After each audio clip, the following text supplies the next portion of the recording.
apoyo de Vendimia de Ciudad 2000 y La Gran Manzana de Ciudad Córdoba. Buenas tardes. En las unidades residenciales de Cali, entre otras discusiones que se generan en las asambleas a principio de año, aparece una nueva que preocupa: las estaciones de carga para vehículos eléctricos en zonas comunes. Series Noti5 con José Vicente Cabezas.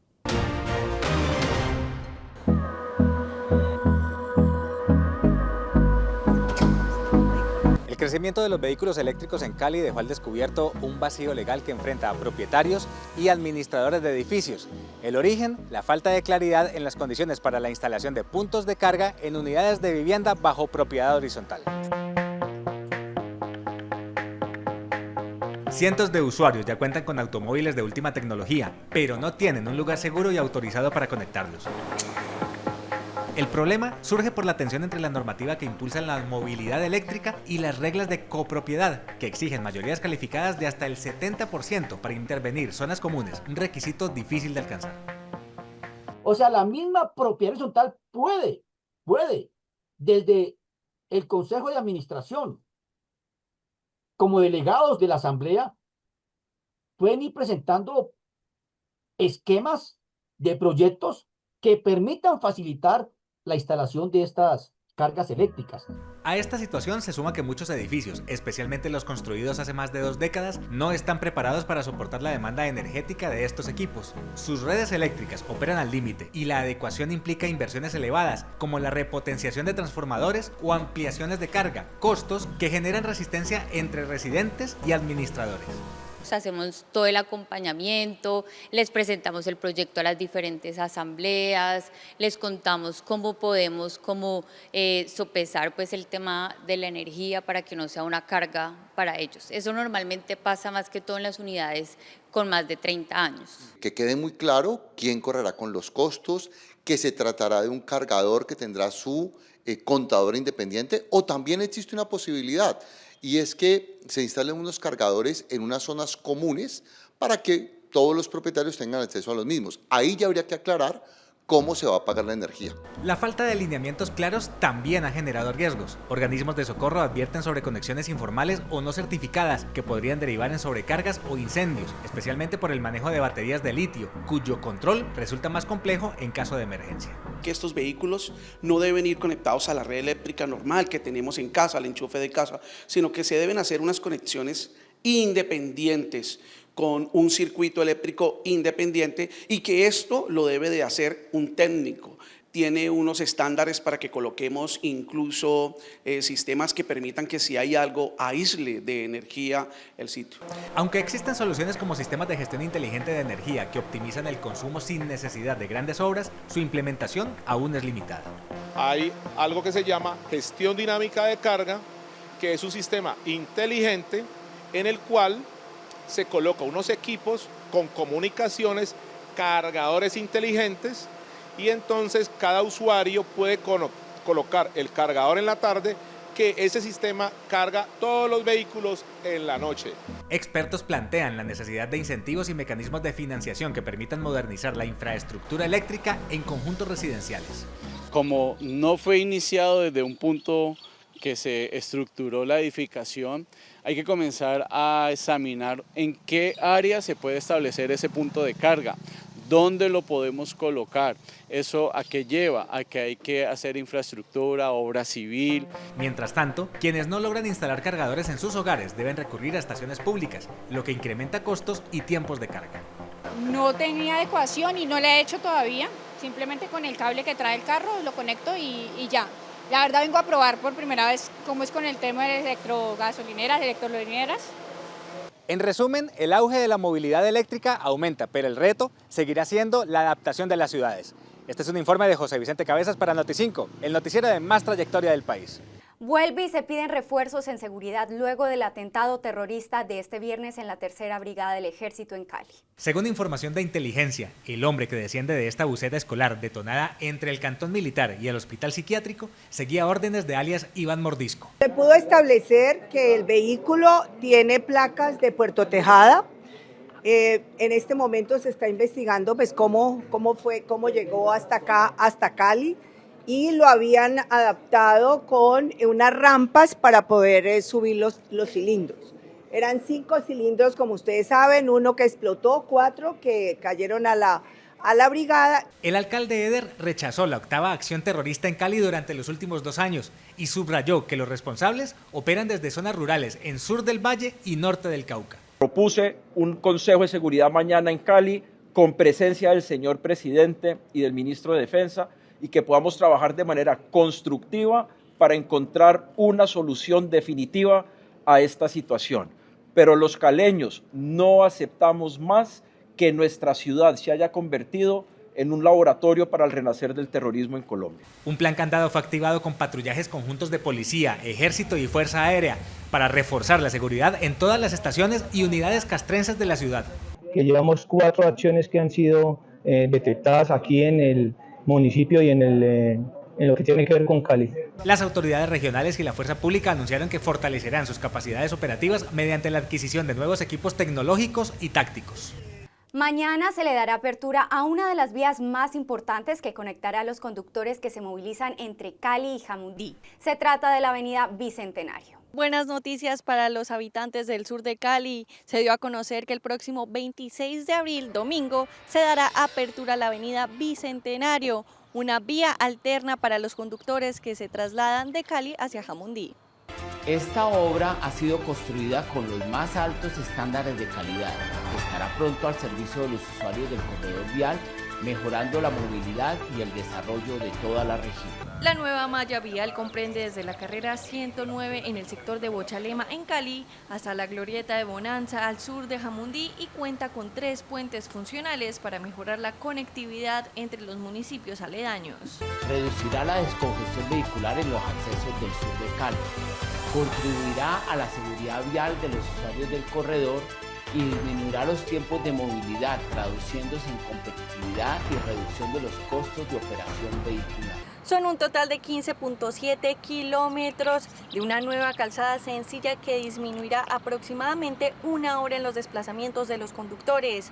La avenida Bicentenario es una prolongación de la avenida Ciudad de Cali que descongestionará la vía panamericana y conectará al Valle del Cauca con el norte del departamento del Cauca.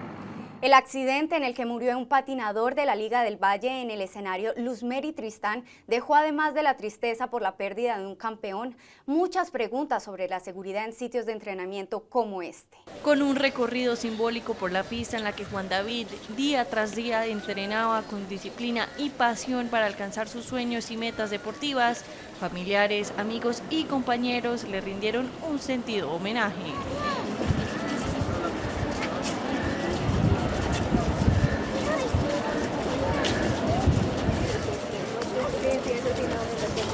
Gracias a todos por estar. La verdad yo estoy en shock, yo no asimilo todavía que él pues ya no esté aquí.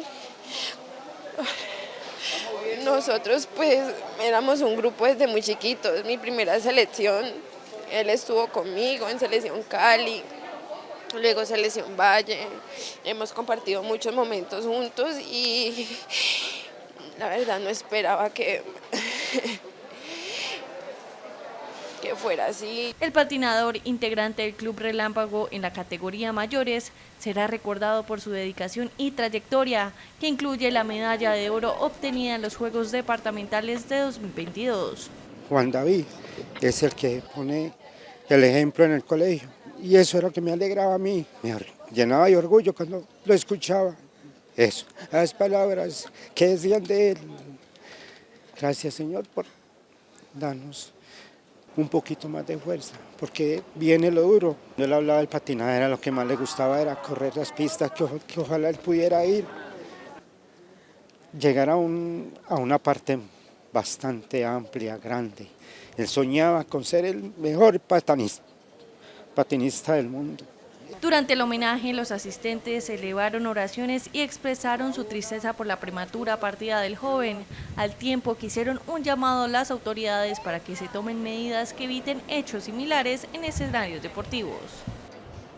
Desde adentro del gobierno nacional vienen las denuncias de corrupción y concierto para delinquir. Así lo evidenció la actual gerente de adaptación y exdirectora del DAPRE, Angie Rodríguez, quien manifestó textualmente la gravedad de lo que denuncia en el gobierno Petro. Esto que usted está describiendo básicamente es una cueva de ampones, de extorsionistas, de delincuentes. Es peor. Es peor, eso es un presunto concierto para delinquir y ahí para abajo usted póngale de todo. Esta es la nueva polémica que se genera en el gobierno Petro, esta vez protagonizada por la exdirectora del Departamento Administrativo de la Presidencia y actual gerente del Fondo de Adaptación, Angie Rodríguez, luego de revelar en una entrevista presuntas tensiones internas en la Casa de Nariño, que según su versión estarían relacionadas con disputas de poder y control de recursos. No les importa a la gente, no les importa el proyecto, no les importa nuestros ideales políticos que nos trajeron acá, y muestra de eso es lo que está ocurriendo con toda esta guerra interna que me hicieron porque no dejan trabajar. O sea, es que vengo también acá porque no dejan trabajar. Tenemos la gente en Córdoba donde desafortunadamente tuvieron el agua al cuello. Y uno cómo trabaja si tiene que defenderse de A, B, C, D, pero a la vez con el temor de que tiene los espías y uno no sabe qué firmar o qué no firmar. De acuerdo con lo expuesto por la exfuncionaria, al interior del gobierno existirían enfrentamientos entre miembros del círculo cercano del presidente Gustavo Petro. Rodríguez aseguró que ha sido objeto de presiones, señalamientos y acciones que, según indicó, buscarían afectar su imagen personal y trayectoria política. Discursos de odio. Y esa es como su táctica.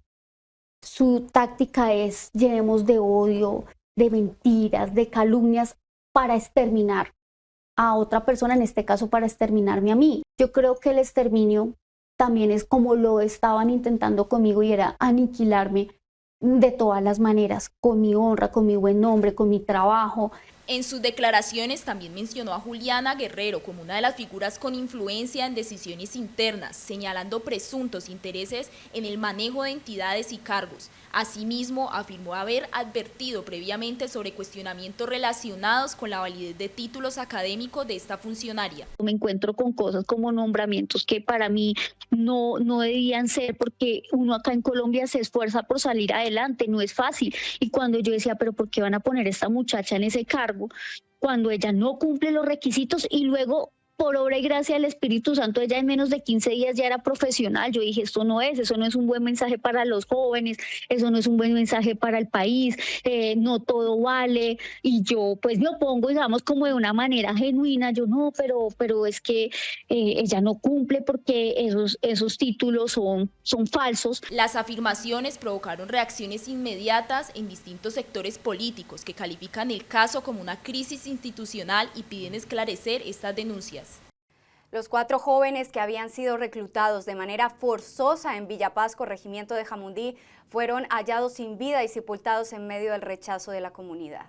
En medio del dolor, habitantes del corregimiento de Villa Paz en Jamundí rindieron homenaje a 3 de los 4 jóvenes que perdieron la vida en hechos violentos ocurridos en zona rural de Suárez, Cauca. Tras la entrega de los cuerpos por parte de Medicina Legal, la comunidad se reunió para honrar la memoria de quienes crecieron en el sector. La institución educativa de Villa Paz fue escenario de una velación colectiva en recuerdo de Juan Camilo Biafara, Juan Felipe Zapata y Darwin Carabalí.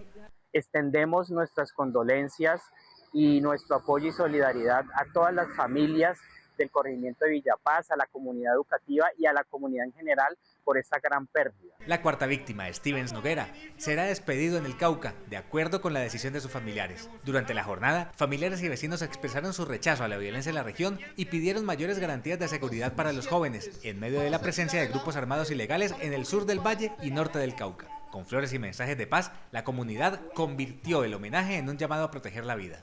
En el Consejo Municipal se dieron a conocer las amenazas que ha recibido el secretario de Movilidad de Cali, Sergio Moncayo, por las actividades de control que realiza en la capital del Valle. Durante un debate reciente en el Consejo de Cali, el secretario de Movilidad, Sergio Moncayo, denunció públicamente que ha sido víctima de amenazas que ponen en riesgo su vida y la de su familia. Incluso hablan de mi familia, hablan de la misma Secretaría de Movilidad, donde nos amenazan por el control que venimos realizando en la ciudad, específicamente hacia el tema de motocicletas. Tras la denuncia, el Consejo de Cali rechazó de manera categórica cualquier acto de intimidación o violencia contra funcionarios públicos e hizo un llamado a las autoridades competentes para que investiguen lo ocurrido y garanticen la protección del secretario y su familia. Ninguna diferencia ni política, ni institucional, ni ideológica puede llevarnos a justificar la violencia. Yo pienso que aquí no podemos hablar de actos políticos, sino de actos de ciudad, de actos humanos.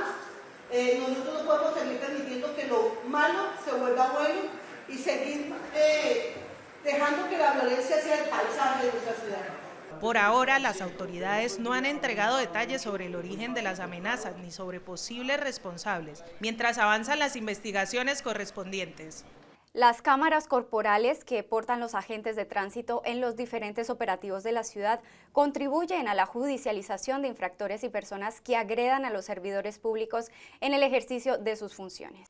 Los constantes conflictos en vía, las denuncias por procedimientos y la falta de evidencia en medio de operativos de tránsito han generado tensiones entre ciudadanos y autoridades en Cali. Para hacer frente a esta situación, los agentes de tránsito comenzarán a portar estas cámaras corporales durante sus intervenciones, una medida que permitirá registrar en tiempo real comparendos, inmovilizaciones y controles en las calles. Hoy en ruta hace entrega de 300 dispositivos para nuestros agentes de tránsito, que más que dispositivos lo que buscan es generar transparencia en los procedimientos, confianza en los ciudadanos, pero además una evidencia plena del debido proceso que deben ejercerse en el control en vía que realizan nuestros agentes de tránsito para los ciudadanos, pero también el respeto hacia nuestros agentes de tránsito. Con estos dispositivos, las autoridades contarán con respaldo audiovisual de cada procedimiento, lo que busca brindar mayor transparencia y claridad ante cualquier eventualidad. El agente de tránsito va a estar protegido con este dispositivo. ¿Por qué? Porque va a tener grabación en tiempo real. Desde el centro de control podemos estar mirando qué sucede en su entorno. Tiene comunicación en su grupo de trabajo con todas las cámaras que se encuentren alrededor. Tiene botón de pánico que informará inmediatamente a las autoridades cualquier situación que se presente y nos da la garantía de que todas las filmaciones van a ser claras y precisas tanto en las horas nocturnas como en las diurnas. Además, las grabaciones podrán ser utilizadas como apoyo en labores de la policía judicial cuando se requiera, fortaleciendo así el control y la seguridad en la movilidad de la ciudad. Con aplausos fue recibido el gerente del Banco de la República en el Congreso de Asofondos antes de su intervención, en medio del respaldo a la postura del emisor frente a las críticas de Gustavo Petro.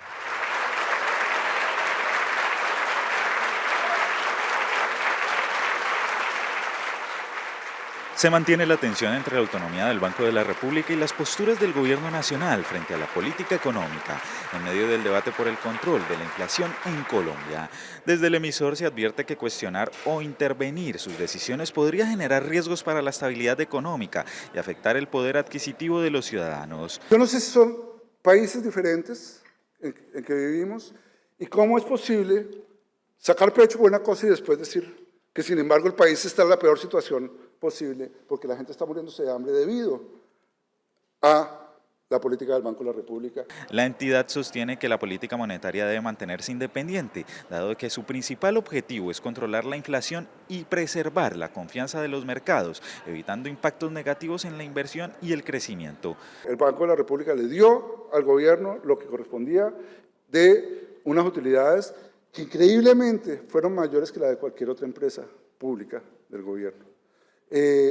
Terminó el Banco de la República dándole más utilidades al gobierno de lo que le dio Ecopetrol.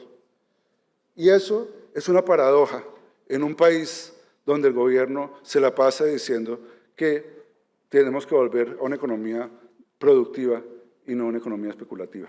En ese contexto crecen los llamados a la responsabilidad económica y al respeto por la institucionalidad como factores clave para reducir la incertidumbre, mientras desde el Ministerio de Hacienda se evalúa su participación en futuras sesiones de la Junta Directiva. ¿Te imaginas viviendo muy cerca de grandes parques y polideportivos? Ahora con lotes desde 92.400.000 pesos, sí podrás. Ven y construye tú también en lotes de la Gran Manzana de Ciudad Córdoba. Aprovecha este papayazo hoy mismo.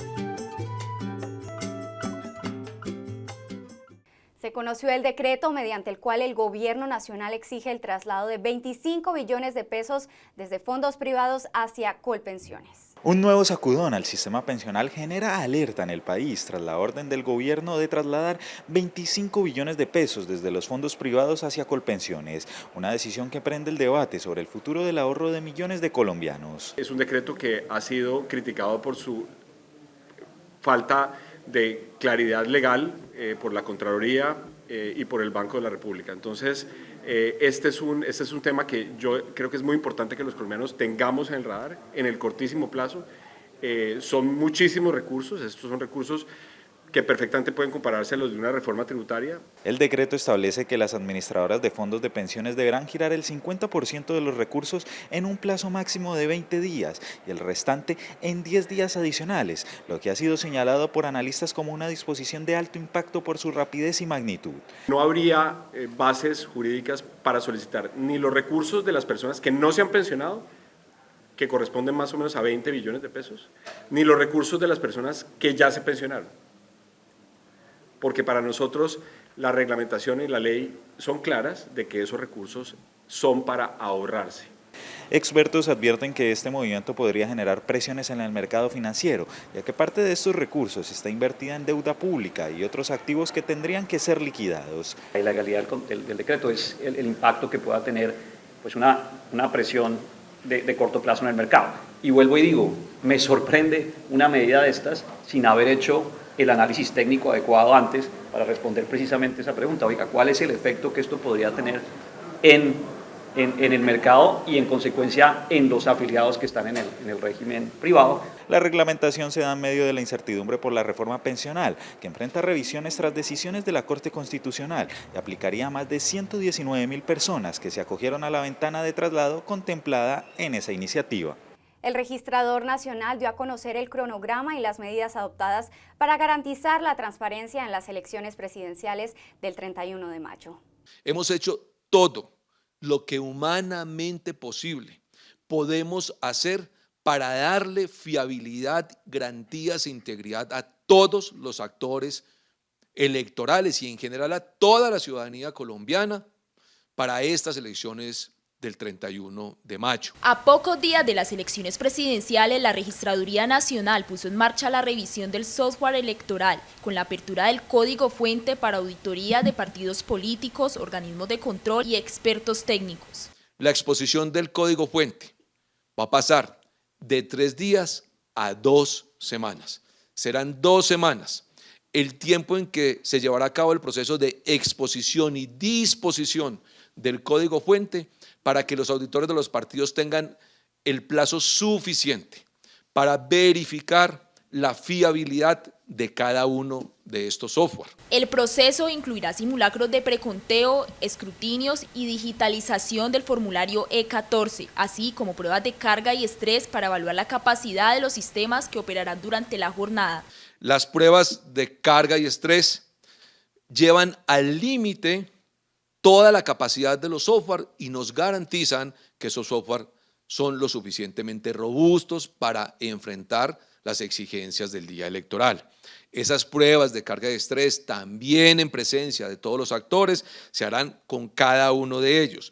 Preconteo, escrutinio, con los E14, con los visores de 14, el E11, que es el listado final de votantes, con la plataforma de jurados, de infovotantes. Como parte de las garantías, también se contará con acompañamiento internacional, entre ellos una misión de observación de la Embajada de Estados Unidos que hará seguimiento al proceso. Lo más importante es la seguridad de los candidatos, eso es número 1, y la integridad de la elección. Yo creo que ambas cosas van a pasar.